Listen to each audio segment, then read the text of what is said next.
Hello, good morning guys. আজকে share করছি তোমাদের সাথে একটা ভ্লগ। আজকে একটু ঘুরতে বেরিয়ে পড়েছিলাম। তো লিলুয়ায় আমি যেখানে থাকি সেখান থেকে টোটো ধরে চলে গেছিলাম লিলুয়া স্টেশনে। লিলুয়া স্টেশনে পৌঁছানোর পরে আমি গিয়ে টিকিটটা কেটে নিই হাওড়ায় যাওয়ার জন্য। তো টিকিট কাটার সাথে সাথেই ট্রেন চলে আসে এবং ট্রেনে খুব ভিড় ছিল। ট্রেনে উঠে পড়লাম। ওঠার পরে হাওড়াতে পৌঁছে গিয়ে সেখান থেকে আবার টোটো ধরে পৌঁছে গেলাম হাওড়া আভনি মল। অনেকেই হয়তো চেনো আভনি মল। আভনি মলে ঢোকার পরেই সাথে সাথেই কোয়েল চলে আসলো এবং দুজনে মিলে ওপরে গিয়ে কিছুটা ফটোশ্যুট করলাম। এবং মেনলি আমাদের প্ল্যান ছিল আজকে একটু মুভি দেখবো আর একটু খাওয়া দাওয়া করবো একসাথে। তো কোয়েল একসঙ্গে গিয়ে কোয়েল টিকিটটা কেটে নিল। টিকিটটা যখন কাটছিল তখন আমি বাইরে ওয়েট করছিলাম।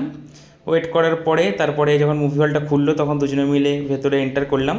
খুব ভালো লাগলো। মুভি হলের পরিবেশটা খুব সুন্দর ছিল এবং যে মুভিটা দেখতে গেছিলাম সেটাও খুব ভালো লাগলো দেখে।